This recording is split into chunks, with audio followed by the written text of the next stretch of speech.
আমি কোনোভাবে পেয়েছি আনরেস্ট্রিক্টেড অ্যাক্সেস ইজিপ্টের সমস্ত পিরামিডগুলো এক্সপ্লোর করার।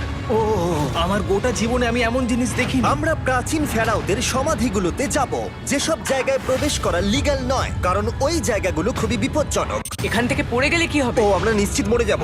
আমরা এমনকি পিরামিডের নিচে একটা গোপন সমাধিতে সাঁতার ও কাটবো। মাই গড! আর এগুলো এক্সপ্লোর করার জন্য আমরা মাত্র 100 ঘন্টা পেয়েছি, আর আমরা সেটা শুরু করছি এখন থেকে। সবাই আমার সাথে চলো, বেশ মজার হবে কিন্তু। এটা কিন্তু দারুণ। কেউ একজন 4500 বছর আগে পাথরটা এখানে রেখেছিল। একদম, এই পিরামিডটা প্রায় 4500 বছরেরও বেশি পুরনো। আমরা যে পথ দিয়ে যাচ্ছি সেটা মিশরবিদদের মতে রাজা খুফুর সমাধির দিকে নিয়ে যায়, সেই ফেরাও যিনি সম্ভবত পিরামিড তৈরি করতে বলেছিলেন। ওয়াও! এই যে ঘরটা দেখছেন এটাকে বলে গ্র্যান্ড গ্যালারি। আমরা এখনো অব্দি এই পিরামিডের কতটা ঘুরলাম? আমার কাছে এই প্রশ্নের কোনো উত্তর এই মুহূর্তে নেই। ও উত্তরটা খুবই ভালোভাবে দিল আমাকে। এর পরের ঘরটা হলো রাজার শেষ বিশ্রাম কক্ষ। হ্যাঁ, আমাদের তো তাই মনে হয়। তাহলে চলো যাওয়া যাক। ও ও ও ভাই, এটা আমি কি দেখছি? এটা তো অসাধারণ। 4600 বছর আগে এই ঘরে হয়তো রাজার মমিকৃত দেহ রাখা হয়েছিল। এখানেই তাহলে ফেরাওকে সমাধিস্থ করা হয়েছিল। হ্যাঁ, আমরা মনে করি এখানেই ওনাকে সমাধিস্থ করা হয়েছিল। মনে করো, শিওর নয়। আমার মনে হয় এই পিরামিডের ভেতরেই আরো একটা চেম্বার আছে যেটা আমরা এখনো খুঁজে পাইনি। সেখানেই হয়তো রাজার বডি রাখা আছে। আমরা এই ভিডিওতে সেটা খোঁজার চেষ্টা করব, কারণ এর পরে আমরা লিটারালি এই পিরামিডের কয়েকশো ফুট নিচে যাব, আর এমনকি পৃথিবীর বৃহত্তম প্রাচীন পিরামিডের সবথেকে উঁচু স্থানে যাব। এটা দারুণ! আমরা অন্য বিশাল পিরামিডগুলো ঘুরে দেখার আগে আমাদের বেস ক্যাম্পটা দেখাই চলো। হ্যাঁ, এটা দারুণ। এখানে আছে ডিনার টেবিল, ঘুমানোর জন্য টেন্ট, আর ওকে। এমনকি লাইটও লাগানো হয়েছে যাতে ক্যাম্প থেকে পিরামিডগুলো দেখা যায়। এটা হয়তো আমার দেখা সবথেকে এক্সপেন্সিভ নাইট লাইট। এই পিরামিডটা আমরা আগামীকাল এক্সপ্লোর করব। ভোর 5টায় আমরা শুরু করব। এখন সবাই ঘুমিয়ে পড়ো। এই পিরামিডগুলো প্রাচীনকালে তৈরি হলেও প্রযুক্তির দিক থেকে এতটাই উন্নত ছিল যে কেউ কেউ এগুলোকে প্রাক মিশরীয় সভ্যতার দান বলে মনে করে, আবার কেউ কেউ এগুলোর পিছনে এলিয়েনের অদ্ভুত তথ্যও বলে। কিন্তু মিশরবিদরা নিশ্চিত যে এগুলো প্রথম মিশরীয়রা তাদের রাজাদের সমাধি হিসেবে তৈরি করেছিল। আর এই ভিডিওর শেষে আমরা খুঁজে বার করব কোন তত্ত্বটা হলো সঠিক। ঠিক আছে, তাহলে তোমরা রেডি আমাদের লিস্টের পরের পিরামিডটা এক্সপ্লোর করার জন্য? খাফরার পিরামিড। এই দৈত্যাকৃতি সৌধের বিশেষত্ব কি? আচ্ছা, ভালো করে দেখলে বুঝতে পারবে এই পিরামিডের কেসিংটা কিন্তু রয়ে গেছে, যেটা সবকটা পিরামিডেই কোনো এক সময় ছিল। তাহলে কি এগুলো এলিয়েন তৈরি করেছিল? না না, এলিয়েন নয়। আচ্ছা, রামি আমাদের পৃথিবী পৃষ্ঠ থেকে প্রায় 100 ফুট নিচে খাফরার পিরামিডের গভীরে নিয়ে গেল। এটা এমন একটা জায়গা যেখানে আধুনিক বিশ্বের খুব কম জনই গেছে। তাই সত্যি বলতে আমরা বুঝতেই পারছিলাম না যে এরপরে আমাদের জন্য কি অপেক্ষা করে আছে। প্রাচীন মিশরীয়রা কার্ডবোর্ড ব্যবহার করত। আমরা বিশ্বাস করি এটা দীর্ঘ সময়ের জন্য রাজা খাফরার সমাধিস্থল ছিল। আর এখন এখানে জিনিসপত্র রাখা হয়। দেখো, ওরা এই পিরামিডটাকে রিস্টোর করছে জিমি, ওদের জিনিসপত্র দরকার। তাহলে আসল সমাধিস্থল অন্য জায়গায়? হ্যাঁ, রামি আমাদের আসল সমাধিস্থলে নিয়ে গেল, যেখানে একসময় রাজা খাফরার মৃতদেহ রাখা ছিল। আমি একটা বড় সিলিং দেখতে পাচ্ছি। ভাই, আমরা কিন্তু পিরামিডের অনেকটা ভিতরে রয়েছি। আমরা পৌঁছে গেছি। এই হলো কিং খাফরার আসল সমাধিস্থল। আমার গোটা জীবনে আমি এমন জিনিস দেখিনি। এটা কি ভাই? এটা কি? দাঁড়াও, ডেটটা দেখো। যেই সমাধিটা আবিষ্কার করেছিল এই গ্রাফিটিটা তার। ও জানিয়েছিল যে ওটাকে ডিসকভার করেছে। হ্যাঁ, এখানেই তাহলে ফেরাওকে সমাধিস্থ করা হয়েছিল। এখানেই কিং খাফরাকে সমাধিস্থ করা হয়েছিল। এখানে শুলে কি ওনাকে অসম্মান করা হবে? এটা সম্মান অসম্মানের ব্যাপার নয়, কিন্তু এখানে একটা অভিশাপ আছে। কেমন অভিশাপ আছে এখানে? তুমি জানতে চাও? না। ঠিক আছে, চলো এখান থেকে বেরিয়ে যাই আমরা অভিশাপ লেগে যাওয়ার আগে। ও মাই গড, এই পিরামিডটা সত্যি অসাধারণ ছিল। এই পিরামিডটা আমাদের অনেক প্রশ্নেরই উত্তর দেয়নি, কিন্তু হয়তো পরের পিরামিডগুলো আমাদের এই সমস্যার সমাধান করে দেবে, আর আমরা আমাদের প্রশ্নের উত্তর পেয়ে যাব। এই টুমটা হলো গড ওসাইরিসের, যেখানে খুব কম মানুষই Oh my God! এখন অব্দি আসতে পেরেছে। তাহলে আমরা এখানে কি করছি? আমরা ভাবতেও পারিনি পাতালের দেবতার সমাধি মাটির নিচে এতটা গভীরে অবস্থিত। ও ভাই না, এটা তো অনেক নিচে অব্দি গেছে। আগে তুমি যাও কার্ল। ও মাই গড, ও মাই গড! আরে ও একটু আওয়াজ না করে নিচে নামছে কি করে? এটাই হলো এন্ট্রেন্স, কাল। হ্যাঁ, তারপরে এটা আন্ডারওয়ার্ল্ডের গডের এন্ট্রান্স। এটা তো অনেক বড় সিঁড়ি। এটা কিন্তু সত্যিই খুব গভীর, মানে তুমি যদি পড়ে যাও। হ্যাঁ, নিশ্চয়ই আমি মরে যাব। হ্যাঁ,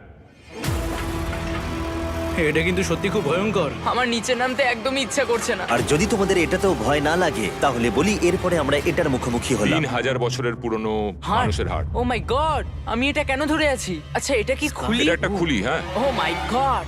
এটা এতটাই নিচে যে আমরা আর গভীরে গেলে আমরা সবাই মারাও যেতে পারি অক্সিজেনের অভাবে। একদম ঠিক। চ্যান্ডলার এখন এগিয়ে যাচ্ছে ওসাইরিসের সমাধিস্থলের দিকে। ঠিক আছে, যাওয়া যাক। ঠিক আছে, আমি কিন্তু এখন জলে। ও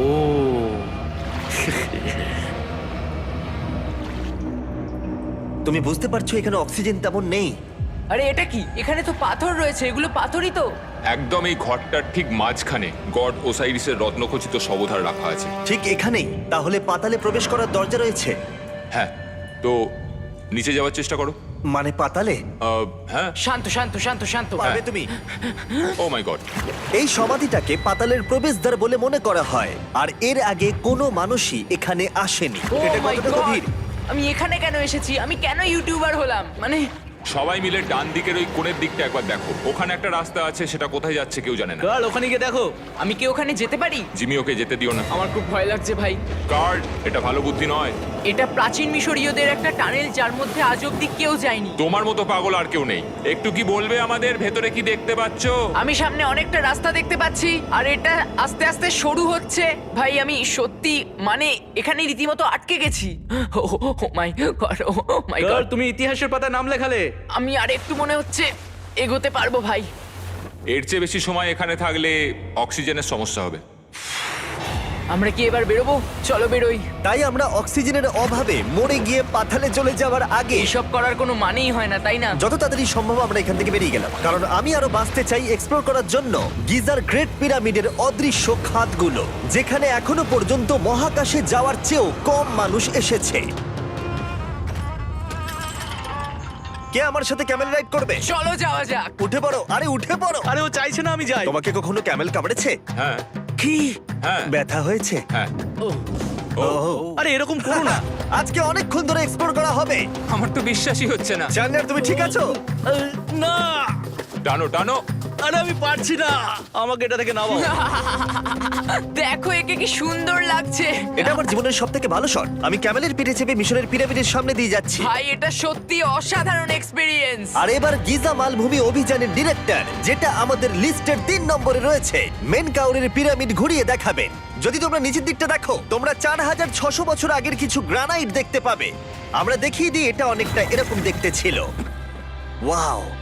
কিন্তু এখন এটাই অবশিষ্ট পড়ে আছে 5000 বছর পরে। এ আমার বন্ধু নোলান, একে কি আমরা ওপরে ঘুরতে পাঠাতে পারি? অবশ্যই।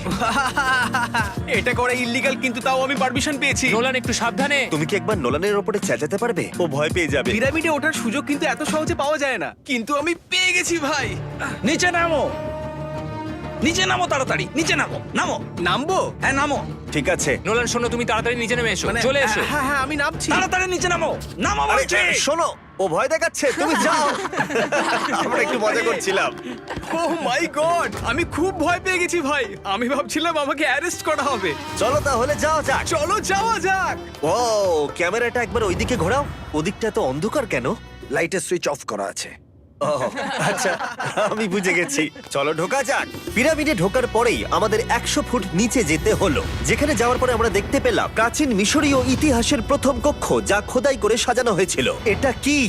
এটা নকল দরজার অলঙ্করণ। প্রথম রাজবংশের পিরামিডের ভেতরে আমাদের আর কোনো অলঙ্করণ ছিল না, একমাত্র এটা ছাড়া। তাহলে এটা 4-5 হাজার বছর আগে করা হয়েছিল। 4600 বছর আগে। পিরামিডের আরো গভীরে অভিযান করার পরে এই সুড়ঙ্গটা আমাদের মেন কাউরের কাছে নিয়ে গেল। এটা অ্যান্টি চেম্বার। ও, অনেক ইতিহাস লুকিয়ে আছে এখানে। ওখানে কি আছে? আমি যতটুকু জানি কিছু নেই। তুমি ওখানে গেছো? না, কি করে জানলে ওখানে কিছু নেই? কারণ আমি এখান থেকে দেখতে পাচ্ছি। ও আচ্ছা। তুমি দেখো, ও। এখান থেকে দেখা যাচ্ছে কিচ্ছু নেই। ও হ্যাঁ, ওখানটা দেখা যাচ্ছে। সন্দেহ করা কিন্তু ভালো। দুর্গম পথের জন্য পরিচিত মেন কাউরের পিরামিডের ভেতরে একটা প্যাসেজ আমাদের আরো গভীরে নিয়ে গেল, যেটা ছিল সমাধিস্থল। এটা রাজার সমাধিস্থল, আর এটার ওজন কমানোর জন্য এটাকে গোল করা হয়েছে। কিন্তু ওরা 5000 বছর আগে এটা জানলো কি করে? যদি তুমি পিরামিড বানাতে পারো, তাহলে তুমি সবকিছু বানাতে পারবে? সবকিছু করতে পারবে। সবকিছু করতে পারবে। এখান থেকে বেরিয়ে এসে আমি ভাবছিলাম, এর পাশে আরো 3টে ছোট পিরামিড কেন তৈরি করা হয়েছিল? এই ছোট পিরামিডগুলো কেন করা হয়েছিল? মেনকাওর এই ছোট পিরামিডগুলো বানিয়েছিলেন তার 3 জন স্ত্রীর জন্য। তার মানে মেন কাউরের 3 জন স্ত্রী ছিল, আর এগুলো তাদের সমাধি। হ্যাঁ। নোলান, এদিকে এসো। নোলান, ও ভাই, যদি ওনার 3 জন পার্টনার থাকতে পারে, তোমার অন্তত একজন থাকা উচিত। হ্যাঁ সে ব্যাপারে কাজ চলছে। আমি একটা মামি আবিষ্কার করেছি, ওর কোনো টাকা লাগবে না। সে সব সময় তোমার কথা শুনবে, কখনো বেশি কথা বলবে না। এটা তোমার জন্য ভালো চয়েস। আপনি আমাকে মামি অফার করছেন? হ্যাঁ, দেখো, ভালোবাসার মানুষকে পেয়ে গেলে আশরাফ এবার আমাদের ছেড়ে চলে যাবে। ও চলে যাবার আগে আমি ওর মতামত শুনতে চাইছিলাম। তার মানে এলিয়েনরা পিরামিড বানায়নি? এলিয়েন পাগল নাকি? এরকম বলো না। আমাদের এই পুরো মিশরে 124টা পিরামিডস আছে, আর প্রত্যেকবার আমি এলিয়েন্সদের ফোন করে বলবো যে আমাদের জন্য পিরামিডস বানিয়ে দাও। এটা হতেই পারে না। মিশরীয়রাই হ্যাঁ। এগুলো বানিয়েছে। তারিক, হ্যাঁ। কি? এলিয়েন নিয়ে আর কথা বলবে না। তুমি তো বলছো। মিশরের মানুষ বানিয়েছে। যদি তুমি পিরামিড বানাতে পারো তাহলে তুমি সব পারবে। চলো চলো। আর সবকিছু বলতে ও হয়তো বলতে চাইছিল একটা বিশাল অর্ধেক মানুষ